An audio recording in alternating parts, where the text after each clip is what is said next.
शुक्रवारी शहर गुन्हे शाखा 1च्या पथकाला गुप्त माहिती मिळाली की रामपुरी कॅम्प परिसरात राजेश केशवाणी यांच्या घरी मोठ्या प्रमाणात गुटख्याचा साठा दडलेला आहे। या माहितीच्या आधारावर पोलिसांनी तातडीने केशवाणी यांच्या घरावर छापा टाकला। आश्चर्याची बाब म्हणजे घराच्या तळमजल्यावर दिवाणाच्या आत हा गुटखा साठवलेला होता।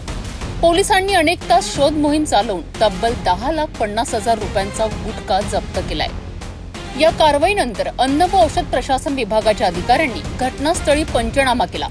मात्र जप्त करण्यात आलेल्या अनेक सुगंधित पान मसाला आणि गुटखा पाकिटांवर पॅकिंग तसेच उत्पादन तारीख आढळून आली नाही, तर काही पाकिटांवर बॅच क्रमांक आणि उत्पादन तारीख नमूद नव्हती। सिटी न्यूजच्या टीमने जेव्हा या पाकिटांची पाहणी केली तेव्हा धक्कादायक माहिती समोर आली आहे। पान पराग सुप्रीमच्या एका पाकिटावर बॅच नंबर के आणि पॅकिंगची तारीख मे 2025 नमूद होती, तर दुसऱ्या पॅकेटावर बॅच क्रमांक 5 आणि पॅकिंग सप्टेंबर 2024 दिसत होती। 5,000 नजर गुटखा पाकिटांवर कोणतीही पॅकिंग किंवा बॅच क्रमांक आढळला नाही। जोल्ट जम्बो या तंबाखू पाउचवर उत्पादन तारीख नव्हती, तर बाजीराव या सुगंधित पान मसाला पॅकेटवर पॅकिंग आणि बॅच क्रमांक दोन्ही गायब होते। अंती गोल्ड सुपारी या पॅकेटवर बॅच क्रमांक SS08 आणि उत्पादन तारीख 11 नोव्हेंबर 2024 नमूद होती।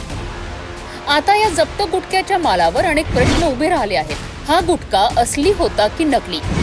राजेश केशवाणी यांनी हा माल कुठून आणला होता? केशवाणी यांचा किती वर्षांपासून गुटखा विक्रीचा व्यवसाय होता? त्यांच्याकडे या गुटखा खरेदीची अधिकृत बिले होती का? गुटखा खरेदीची GST भरली जात होती का? या संपूर्ण प्रश्नाचा खुलासा राजेश केशवाणी यांची पोलीस कोठडीत पोलीस करणार का?